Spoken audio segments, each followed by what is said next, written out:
سوال داؤد طلعت پوچھ رہے ہیں کہ میرے ایک دوست نے اپنی والدین کی جھوٹی قسم کھائی تھی، اب وہ بیمار ہیں تو وہ پچھتا رہا ہے، اس کی جھوٹی قسم کی سزا اس کے والدین کو مل رہی ہے، کیا واقعی والدین یا بچوں کی جھوٹی قسم کھانے سے ان کو نقصان ہوتا ہے؟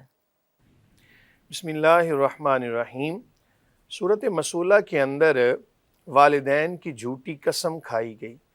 پہلی بات تو یہ یاد رکھیں کہ اللہ تعالیٰ کے علاوہ کسی کی بھی قسم کھانا جائز نہیں ہے، اور پھر جھوٹی قسم کھانا یہ تو یقیناً بہت بڑا گناہ ہے اور کبائر میں اس کا شمار ہوتا ہے۔ حضور نبی کریم صلی اللہ علیہ وآلہ وسلم کا فرمان جس کا مفہوم ہے کہ کبیرہ گناہوں میں سے ہے کہ کوئی بندہ اپنے والدین کی نافرمانی کرے، اور اسی طرح کوئی بندہ اگر اللہ کے نام کے علاوہ کسی کی قسم کھاتا ہے، اور پھر جھوٹی قسم کھانا یہ بھی کبائر کے اندر شامل ہوتا ہے۔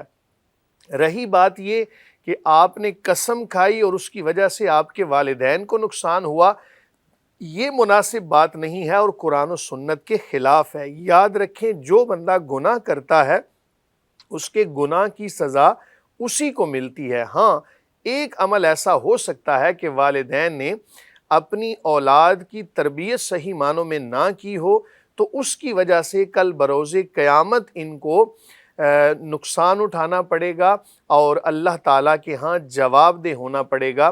اور اگر کسی نے کسی کے نام کی جھوٹی قسم کھائی، گناہ گار تو ہے، لیکن اس کے گناہ کا وبال اس کے والدین پہ نہیں ہوتا۔